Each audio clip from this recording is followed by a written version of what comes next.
పరాయి బిడ్డని ఏ ఒక్కరు కూడా తన సొంత బిడ్డగా ఆలోచించారండి. అందుకే లోక సామెత కూడా ఏమనుందంటే, కాకి పిల్ల కాకి ముద్దు, అంటే ఎవరు బిడ్డలు వారికే ముద్దండి. అంతే తప్ప ఎదుటి వారి మీదకి మన పిల్లల్ని తీసుకెళ్ళి ఎక్కించేద్దాం, వాళ్ళకి ఏదో ఇష్టపడేలా చేసేద్దాం అనుకోవడం మన యొక్క అమాయకత్వమే అవుతుంది.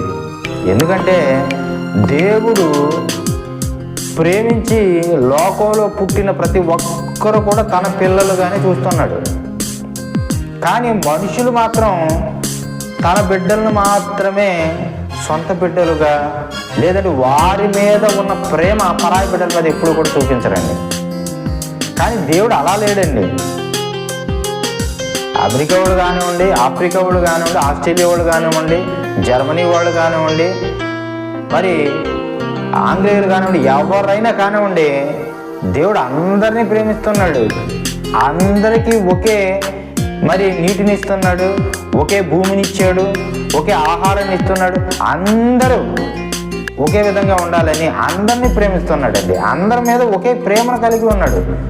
కానీ మనం చూడండి, లోకంలో దేవుడే మన మధ్య ప్రేమలను పెడితే ఆ ప్రేమలను మన సొంతానికి ఉపయోగించుకుని మనం ఎవరిని ప్రేమించాలో వాళ్ళని ప్రేమిస్తాం, ఎవరిని ప్రేమించకూడదో వాళ్ళని పక్కన పెడుతూ ఉంటాం.